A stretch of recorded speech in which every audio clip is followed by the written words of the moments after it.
안녕하세요. 육엄마, 육아빠들과 함께하는 육아간호 길잡이 열무엄마 간호TV입니다. 만나서 반갑습니다. 우리 아기들이 키우다 보면 잘 자던 아기들이 밤에 갑자기 울어 양육자분들을 걱정시키고 두렵게 했던 적이 있는데요. 여러 이유들이 있죠. 원더잇스, 이앓이, 야경증, 양화상통 등등 생각만 해도 아찔합니다. 출생 100일 전에 우리 아기들이 쉽게 볼 수 있는 양화상통, 즉 배앓이라고 하죠. 이번 영상을 통해 자세히 알려드릴게요. 양화산통은 무엇일까요? 밤에 자다가 갑자기 자지러지게 울어 달래도 달래지지 않는 울음, 바로 양화산통 또는 신생아 배앓이라고 하며 콜릭이라고 불려지기도 하는데요. 신생아 5명 중 1명은 겪을 정도로 흔합니다. 보통 생후 4개월 이하의 영아에게 하루 중에 언제든지 발생할 수 있다고 하는데요.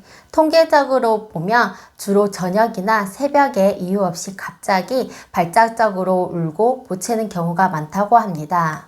아무리 어르고 달래도 달래지지 않고 기지적인 원인 없이 발작적인 울음과 보채미 대개의 경우 하루에 3시간, 최소 한 주 동안 3일 이상 발생한다고 하는데요. 몇 시간 동안 달래지지 않다가 저절로 울음이 멈춘다고 합니다. 보통 생후 6주경에 가장 심하게 나타나고 3개월에서 4개월이 지나면 서서히 사라지게 되나 오래 가는 경우 6개월까지도 양화산통으로 고생하는 경우가 있습니다. 하지만 장축전증이나 장염, 복막염, 탈장 등으로 아기에게 산통 증상이 나타나는 경우가 있어 잘 확인하는 것이 좋습니다. 양화산통의 원인은 어떻게 될까요? 정확한 원인이 밝혀지지 않았지만 소화기관이 미숙하기 때문이라고 볼 수 있습니다. 영아의 경우에 모유나 분유를 먹을 때 공기 배로 들어가는데요. 뿐만 아니라 고무 젖꼭지를 빨거나 수시로 울음을 터뜨릴 때도 입을 통해 공기가 흡입한다고 합니다. 공기를 가다하게 삼켜 배에 가스가 많이 찼을 경우 배앓이가 나타날 수 있습니다. 그리고 모유 수유하는 아기보다 분유를 먹는 아기에게 양화산통이 더 많이 발생한다고 합니다. 그 이유는 젖병 안에 있던 공기가 비교적 쉽게 아기의 복부에 들어갈 수 있는데요. 뿐만 아니라 분유에 함유된 요단백 또는 유당에 민감한 영아에게 분해되지 않는 성분들로 인해 발생하는 복부 팽만감이나 통증으로 인한 것으로 보여지고 있습니다.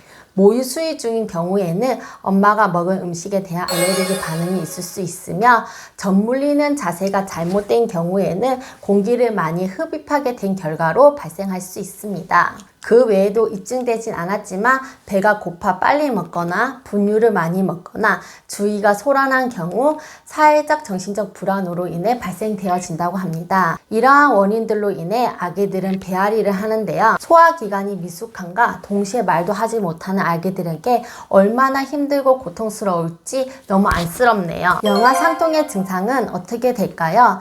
배를 만져보면 가스가 차 단단하고 팽창되어 있는 것을 확인할 수 있는데요.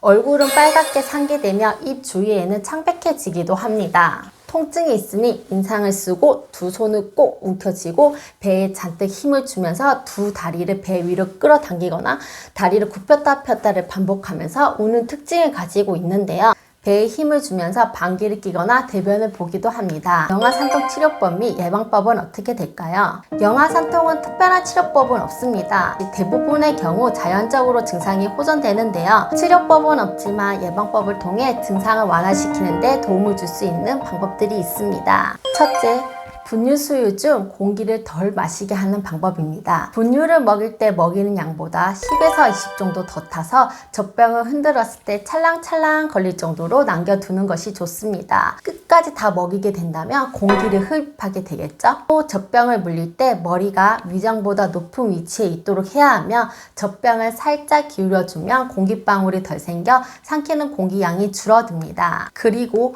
젖병 꼭지 구멍이 아기의 입과 잘 맞는지 젖병 꼭지가 찢어지지 않았는지 확인하는 것 또한 중요합니다. 둘째, 분유나 모유 수유 후에는 반드시 트림을 시켜야 합니다. 너무 당연한 것이지만 아주 간혹 깜빡하는 경우가 발생하는데요. 정말 중요한 부분이니 잊으시면 안 됩니다. 우유를 먹인 뒤 등을 토닥토닥 두드려 트림을 할 수 있도록 도와주면서 배에 가스 차는 걸 차단할 수 있습니다. 셋째, 분유를 탈 때는 젖병을 너무 세게 위아래로 흔들거나 좌우로 흔들기보다는 양 손바닥으로 젖병을 돌려주면 거품이 덜 생기고 덩어리가 안 지는데요.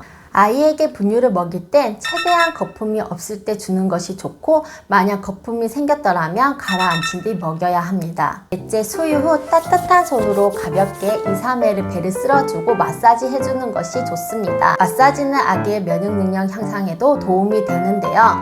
마사지를 시작하기 전 방을 따뜻하게 하고 엄마 손도 따뜻한 상태에서 마사지를 부드럽게 해주시면 됩니다. 베이비 오일을 사용하여 시계 방향으로 원을 그리듯이 부드럽게 문질러주면 도움이 됩니다. 다섯째, 만약 모유 수유 중이라면 유제품이나 카페인, 술 등 자극적인 음식을 피하는 것이 좋은데요. 엄마가 알레르기를 유발하는 음식을 자주 먹을 경우 소화 기능이 약한 아이에게 소화기 계통 문제를 발생할 수 있습니다. 보통 엄마가 영양 산통을 유발하는 음식을 끊으면 아기의 증상은 금방 호전되기 때문에 한 번에 한 종류씩 자극적인 음식을 끊어보면 원인이 되는 음식을 알 수 있는데요. 특히 유제품을 섭취하고 있다면 일주일 정도 끊어볼 필요가 있습니다. 방금 말씀드린 것은 치료법이 아니라 예방법이란 점 꼭 기억해 두셨으면 좋겠습니다. 최근 유당의 함량을 낮춘 분유가 배앓이 증상을 줄여줘 대중적으로 판매되고 국내에서 다양한 제품들이 출시되었는데요. 또한 담백가수 분해 분유가 배앓이 증상을 호전시킬 수 있습니다. 하지만 아기의 영양 상태에 영향을 줄 수 있어 반드시 소아과 의사와 상담 후 분유를 선택하는 것을 추천합니다. 영아 산통으로 인해 힘들어하는 우리 아기들과 양육자분들에게 이번 영상이 도움이 되셨으면 좋겠습니다. 이번 영상은 여기까지입니다. 구독, 좋아요, 알림 설정 부탁드립니다. 감사합니다.